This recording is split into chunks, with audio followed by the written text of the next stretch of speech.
Today I'm going to show you how to make a recipe your whole family will love. We're making keto and paleo chicken nuggets.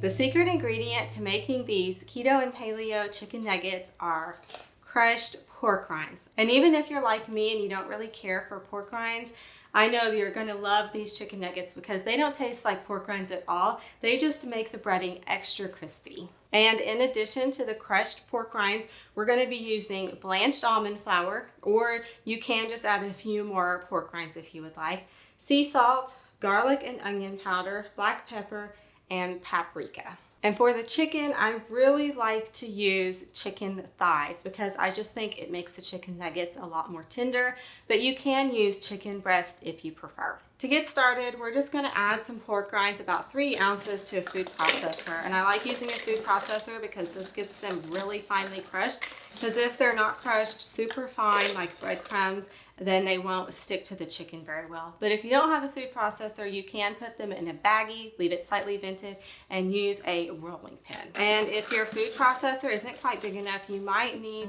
to process these in batches.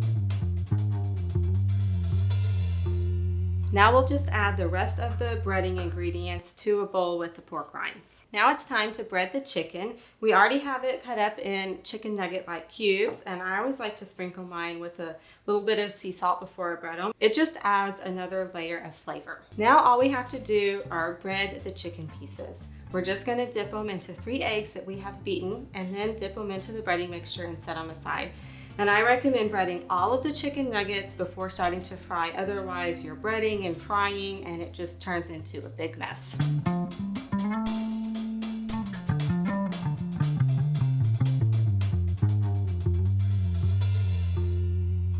Now that all the chicken nuggets are breaded, we're gonna fry them. I have some avocado oil heating up in a cast iron skillet. And I really recommend getting a thermometer because these cook best at 350 degrees, maybe 400 degrees, but definitely not over. If it's over that, they'll burn. And if it's cooler than 350 degrees, then they'll be a little bit soggy. So definitely recommend a thermometer, but if you don't have a thermometer, an easy way to test is just to throw some batter on. And if it starts cooking and sizzling, that's about right. If it takes a minute before it starts sizzling, it's too cold. And if it just starts bubbling and popping everywhere, it's too hot.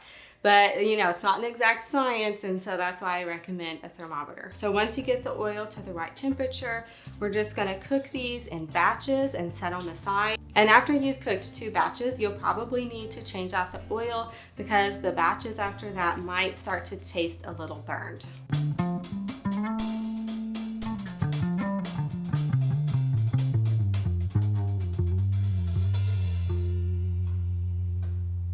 These fried up beautifully. They're nice and crispy. They smell delicious. So let's give them a try.